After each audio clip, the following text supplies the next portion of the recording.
Hey guys, Ranger here, and welcome back to another reaction interview, and this is to the 7th episode of not MLP, sorry, of DuckTales 2017, which is the the Infernal Internship of Mark Beaks. Okay, so I have no idea what this episode is about, so let's dive into it and see what see what transpires. Start the video in 3, 2. Okay, very interesting dynamic here. I'm wondering if this guy, Mark Beaks, is a reference to someone. At first I thought he was maybe a reference to the guy that created Facebook. I thought at first. But probably not. Because I think the jokes about that guy are kind of a bit old now, so I don't really think they'd do something like that. Although this was 2 years ago. But it's interesting because here you have an interesting setup where you have some guy that is, you have the young guy, new guy in the tech world, in the business world, that's up to date with all of the things that are going on today, technological. Okay, this was definitely probably the most bizarre episode that I've watched so far. Just very strange, very random, but also honestly relatable in terms of the storytelling and the setup. There was multiple different layers of different things going on here. First, and trying to analyze each and every one, I'll glance over the largest aspects of this first. First off, you have this guy, Mark Beaks, who, like I said, at first I thought he was a reference to the guy that started Facebook. I forgot his name. I think it was Mark Zuckerberg. I thought this was, I think that was it. I thought that this guy was a reference to him, but I don't think it is, because if it was, it would kind of seem a little bit outdated. Now, truth be told, though, this guy represents, I think, the kind of the newer, younger business tech generation of people that are really into today's modern technology and are pretty much obsessed with social media, such as Twitter, Instagram, Facebook, and such. And, it's all about, for these people like this, it's all about, what it all comes down to is business. Is status, online status, how popular that you are online. And so it's honestly really annoying because this is a real thing. This is a totally real thing where people are obsessed with online media, with social media, and trying to get basically into a competition with each other on how popular that they are online, how many followers that they can have. And it really is annoying because what's the point? What is the point? So here you have an interesting dynamic where you have this new business techie. And then you have the old school guys, Scrooge and Gold, who are not as up to date with the modern technology. They are to a degree, but they're still not really as up to date with all of the modern technological things. Of course, you got a guy using a smartphone. Interesting enough, Anderson speakers for 19 p.m. We actually have some of the realistic takes on some of the things that are going on about this. But I gotta say, the guy breaks his phone later. That's why you have a case for your phone, dude. It annoys me whenever I see people that don't use cases for their phones, because I think it's a recipe for disaster. As soon as I got my phone, I got a case for it.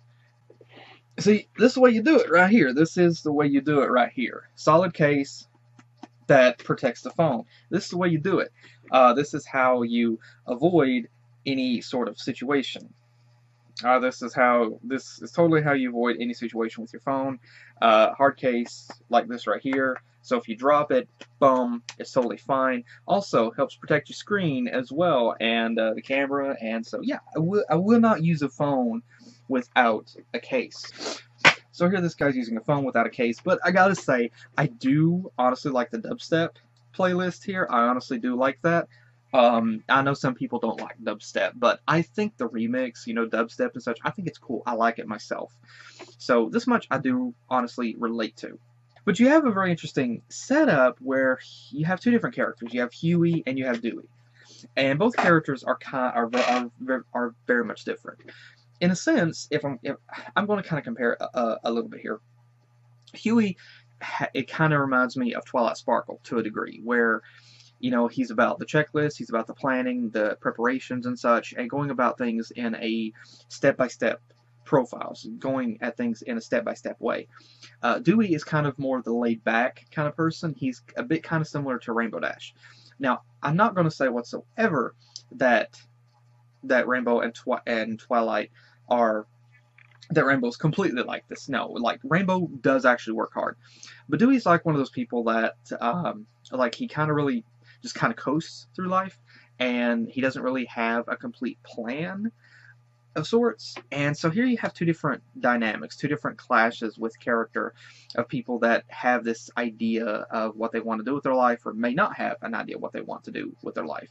There's also other technological advancements that we see throughout the episode as well, which are a bit slightly unsettling. Is you have the drone delivery, which is, I think, trying to become a thing. You have a drone that is delivering. And then you have a vehicle which has a camera on it, and I'm assuming that this is probably a reference to the Google vehicles that that create the Google Maps, or this could be one of those it's not a self-driving car, but I'm assuming this is one of those vehicles that takes the the pictures and of the streets and whatnot. And again, you have two different dynamics, and it's an interesting setup here with Huey and Dewey, in that both of them are kind of, their way of doing things are totally different. Dewey is one of those, as he said, fake it till you make it types, which is also kind of actually a title of an MLP episode. But like, he's trying to fake being in that world, of being in the know of everything, to try to keep up, pretty much, to try to make it successfully. Whereas Huey, he has the technical know-how and such to be able to be successful. But you do have a very interesting setup, and a very interesting crash, not a clash, but a crash, which I will explain later on whenever I get to it. To be completely fair, whenever this eagle showed up here, I honestly thought, the first thing for some reason that come to mind is whenever I saw this guy, I thought of Hitman Agent, what was it, 47, I think?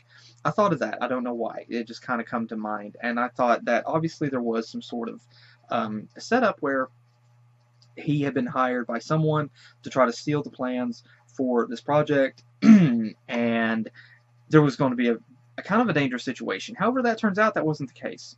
This Mark guy is one of those that is so obsessed with he's kind of so, again, I'm trying to look at this from a psychological standpoint, but he kind of appears to be one of those individuals that is kind of more, he's not as in tune with the world outside. He's so obsessed and tuned into social media that he's not really aware of the threats or dangers that exist outside of that. And so here, he's threatened by this dude, and this guy is legit threatening him, but he's totally taking selfies and hashtagging it on Twitter, and I'm assuming Instagram and Facebook, or DuckBook, and he's not taking it seriously. Like, he doesn't feel threatened whatsoever.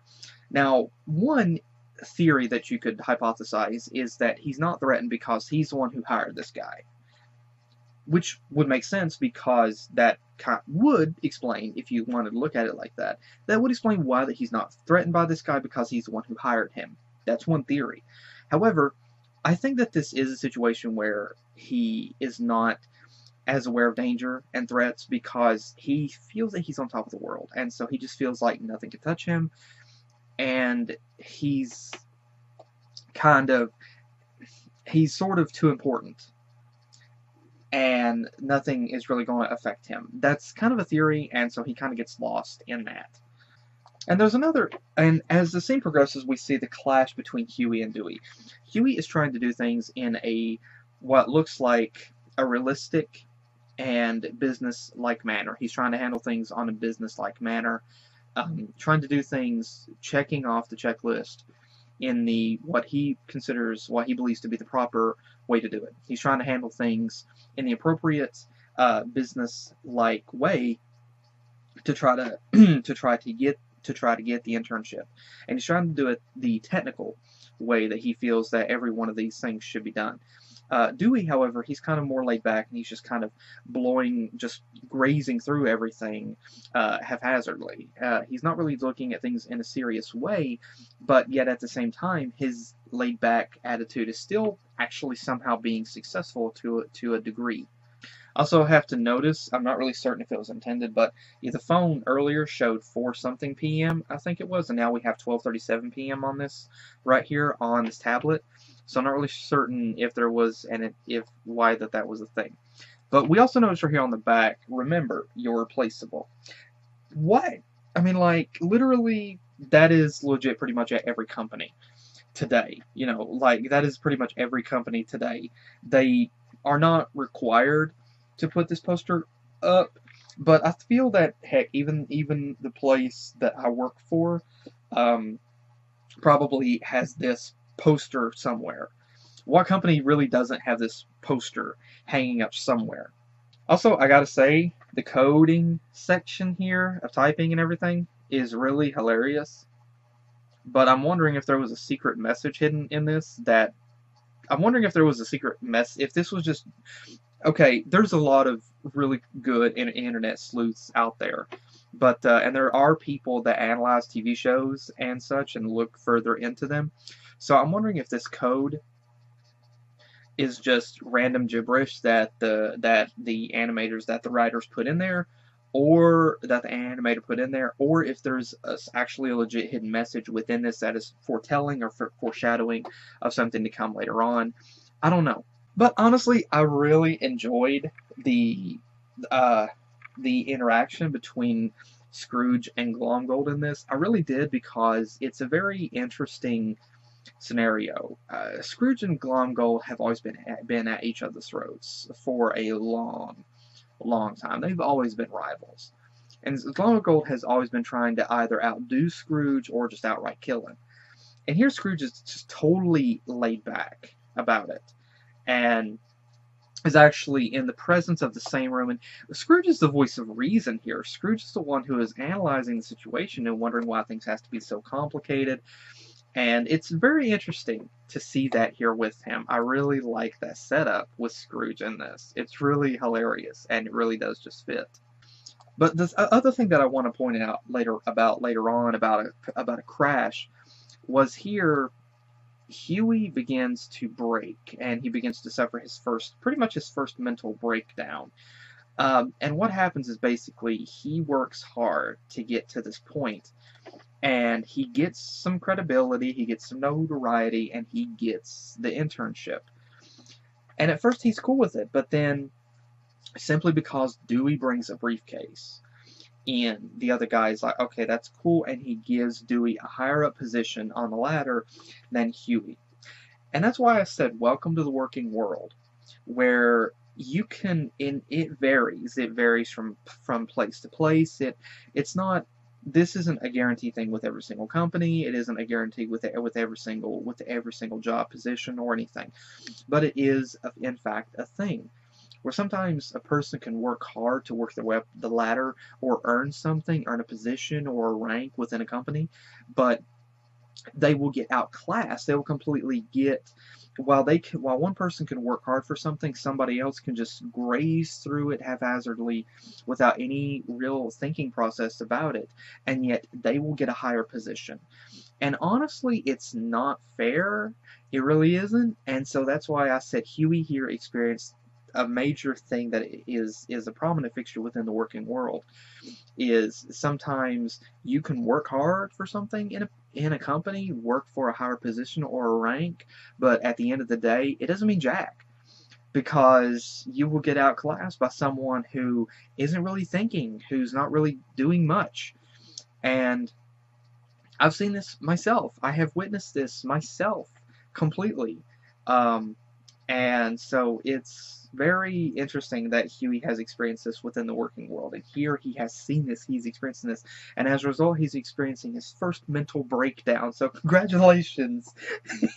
You are now officially in the working world whenever you experience your first mental breakdown. But I think it's hilarious that the writers put this in here, because I don't know. Maybe I'm overanalyzing the situation. Maybe this isn't what they were intending, but that's what I saw personally whenever I witnessed this scene. So I apologize if maybe I got that wrong, but that's what I personally witnessed, and I'm certain other people can honestly relate to that as well.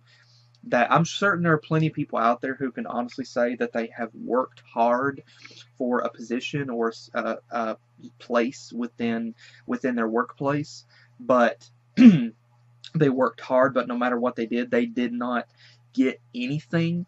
But yet somebody else comes along who is just like, whatever, and then somehow they get the higher position. I'm certain that there are people out there who can relate to that and who can explain that, who can vent in the comments on that. So, heck, if you want to, feel free to do so. Um, but this is a very interesting setup with that. And unfortunately, it's kind of bittersweet because it's relatable. It really, truly is. But then we have the ultimate twist here in that this guy, Mark, has no actual project. And here's where we see a very prominent falsehood with this guy. He creates a false product. He creates a false product to build hype for something that isn't real, to try to make profit off of something that his company has not made, has not invested in, has not created, has not worked to create. So he's promising all these people a product that is not going to exist. This guy's Todd Howard. This is Todd Howard. Disney, oh my gosh. Disney foreshadowed Todd Howard. Disney foreshadowed Fallout 76. This Fallout 76. Fallout 76. Whoops. This is Fallout 76 in a nutshell, right here. Building hype for a product that they weren't going to create. And then at the end of it, they're like, it just works. But here so yeah, Disney foreshadowed Todd Howard and Bethesda. That's what they did. But okay, but getting back on track, this guy here, it was actually kind of an ingenious plan, but at the same time, it was very low, very underhanded, and very deceiving, conniving. Like this guy, his plan was to build hype for a false product that the company was not going to invest in, was not going to even create. It was just building hype for marketing and for a product that before it was released, he was going to hire, which he revealed he hired some guy to steal. I wonder how he found this guy though. Like, is that something you just? This guy probably, as technological. I mean, with the tech knowledge that he has, he probably went to the dark web or the deep web and found some hitman or some thief. Because I'm pretty sure that's not something you can advertise on Facebook or Twitter. It's like, hey, is anybody willing to break into this company and steal this project? Not really something you do. So I'm sure he used probably the deep web to find this guy, but his plan was to have this guy steal the project, or make it look like he stole the project, so that basically make it look like he stole the project, so that he wouldn't have to deliver. If someone stole the project or pretended to steal the project, he probably thought. Now here's the interesting thing: this guy realized that there was no actual thing. This Mark fellow probably thought that he could pay this guy enough money and the guy wouldn't keep his mouth shut. He wouldn't reveal that there was no project. He would make it look like he stole it, and then Mark would be able to say that there was no project whatsoever. And so he would get away scot-free. Maybe he could also get some sort of insurance over it, possibly. But it was a very deceiving thing. He used the prospect of a fake and I think ultimately that is false advertising to a degree. I think that is because He was promising a product that he was not going to deliver. And instead, he was taking in people's dollars to try to build up his popularity and become a billionaire for something that he was not even going to deliver. And then in the end, he was going to have someone pretend to steal the project so that he wouldn't even have to deliver the project. He didn't really think this thing completely through all the way, because this very much could have backfired. But this guy was all about the social media status, and honestly, and this guy, like, he used his wits. Yes, I'll admit that he used his wits for a very conniving scheme, and then to a degree it was kind of ingenious, but at the same time it was very underhanded, and it was taking advantage of people's hard-earned money for something that he was not even going to deliver. And honestly, I can relate to that. I can see a similarity to that in Fallout 76, like I said, in that it was not what people were promised. It was not, the game was not what was delivered, what was intended to be delivered. And imagine this in the situation. Someone promises you something. Someone told you they were going to give you a brand new car. And then whenever they kept building the hype up for what it had, and then whenever they gave it to you, they held out their hand and it was a Hot Wheels car. You'd be disappointed. It was not what you expected whatsoever. They were building it up to be something that it wasn't. And so they led you on with false hope for what it was going to be. It's very deceiving. And honestly, I don't blame this guy for wanting to eliminate this tech fellow. I don't blame him whatsoever. But again, I gotta say, I love the dynamic here. I especially love Scrooge in this, just how knowledgeable that he was about Glomgold's plans and how relaxed and laid back he was about it. And honestly, Scrooge was the better billionaire here, or multi-billionaire. No, quadrillionaire, whatever Scrooge is. Scrooge was honestly the better one, because Scrooge is not trying to deceive anybody. He's not trying to eliminate any competition or anything like that. He's not trying that. Glomgold is. But Scrooge is honestly the better person, because he's not using his wits to try to knock people down the ladder. And this Beaks fellow, I don't blame this guy for wanting to throw him over a building. And I know it's kind of funny, because this episode, to a degree, played against me, actually, because Dewey is like, because it's the right thing to do. And I'm thinking, do you really have to do the right thing all the time? Like, really? Okay, yes, I know, legit, throwing a person off a building is immorally wrong. I know that. But, hey, you're not doing it yourself. You're letting someone else do it for you. But, legit, like, okay, I would not actually throw someone off a building. I may imagine it, but I'm not actually going to hurl someone off of a building. But if someone that I don't like happens to fall off of a building and I can't get to them in time, I'm probably not going to... It probably won't bother me too much. There are many of us that can relate to that right now.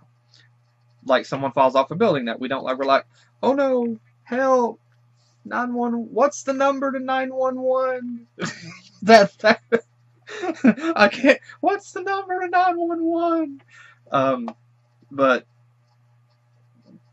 it's interesting, because at the end of this, Dewey stuck a briefcase that actually had cash in it, like millions of dollars, that is now just flying around in the air. I wonder whose money that had to have been Glomgold's, which is kind of funny. But I did think it was hilarious, because I loved how here at the end, Huey legit dropped the phone over the side of the building, and possibly anticipating that this Beaks fellow would jump over after it. And this is honestly, this is one of those people that are so obsessed with technology, so obsessed with social media, that they would literally fling themselves over a building after their phone, just to try to hashtag at the end, I'm dying. there's a moment whenever you have to draw the line and say, I'm done. I'm not doing this. And this guy did not learn his lesson. And his last thing that he types is hashtag YOLO. Before, I don't know, like accepting his defeat, accepting his demise. But he did get his comeuppance at the end whenever his final phone is crushed, which is hilarious. His phone is crushed by Glomgold, which is honestly hilarious. And it's Glomgold at the end. Like I said, that beak was fake. Okay. But the old phone that Glomgold is using, I have to say, it's one of those things that I mentioned earlier about Glomgold and Scrooge aren't as completely up to date with technology. Glomgold is using one of the old style, like 80s phones, which is hilarious to see. But do those actually still work today? Like, if you had one today, would they actually still work? I have no idea. But it's interesting because, again, Huey, the other guy that was trying to steal the project, decided, I'm done, I'm out, forget it. But Huey and Dewey, they walked away scot-free. They were able to keep up. They were able to get out of that without being, they kind of were fired by this Beaks fellow. But he kind of did get, I was going to say at the end that he didn't really learn anything because he's just going to go on to continue to make millions for a project that he's not even going to market to people. But actually, I think his plan, off screen, he'll die. Possibly. We don't really know because it's just set up by Glomgold. We don't really know if he's actually going to die or not. But yeah, it's kind of funny. Maybe he will. Who knows? Because Glomgold has no morals, so who better than to eliminate someone like Beaks than Glomgold? And there was the setup here with Huey and Dewey and their ways of living kind of clashing, in which Dewey realized that it was that Huey's way of living, looking at things, planning, making, organizing, thinking up a plan, a checklist, it was important. And that I think he realized that there are times, where there are times whenever you're not going to be able to coast your way through life with something. You're going to have to look at Dewey's approach and take a more advanced, scientific, more prepared way of looking at things, because you're not always going to be able to just drift through life with something. There are times whenever it will require you to further, to advance in something. You're going to have to look at things the way that Huey does.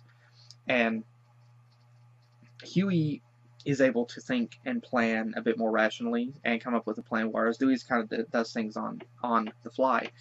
And I'm not saying that either way is bad. It kind of works for both of them. Some people can do Huey's way, make it. Some people can do Dewey's way and make it.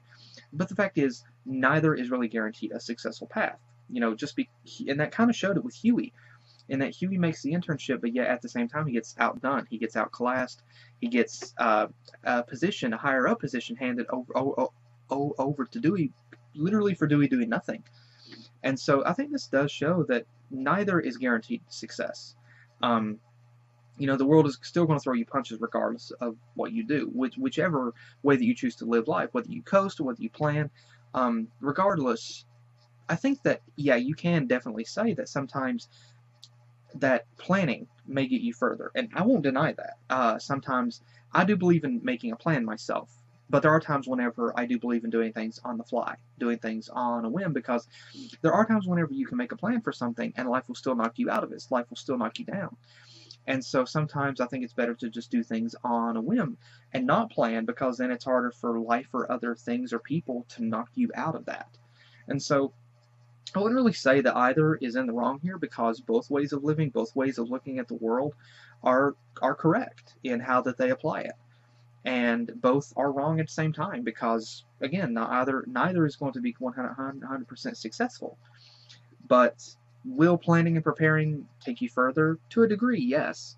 But sometimes people get further by coasting. It really just depends. It's hard to decipher what situation requires which tactic, but, it's just how it works for some people. But regardless, it did work out for both of the boys, and they were able they did lose the internship, but it kind of hurt because Huey, his admiration for this Beaks fellow, ended up failing, but at least they were able to expose him as a fraud. And so I'd say he'll die later in lava, possibly. But again, that was definitely the weirdest episode that I've seen so far, but I did still enjoy it. It did have very much relatability to real life and scenarios and setups. So I did enjoy that. And it was also kind of bittersweet, again, to see someone like Beaks who is so focused on social media, so obsessed with it, that the last thing that they want to do before possibly dying is type hashtag YOLO. Like, if that's your life, you need to maybe take a step back from social media. But it was interesting to see that actually brought to light here and show how obsessed people can be with that. But again, it was also interesting to be able to further see the dynamic between Scrooge and Glomgold and actually see them. I was going to say working together, but it was just a backstabbing plan by Glomgold. So yeah, but it was really entertaining. But again, thank you to Disney for doing this episode. Thank you to the writers and animators as well. Thank you so much for doing this episode. And thank you guys again for joining me. I hope you guys enjoyed. Hopefully I'll see you guys in the next video that I do. Take care.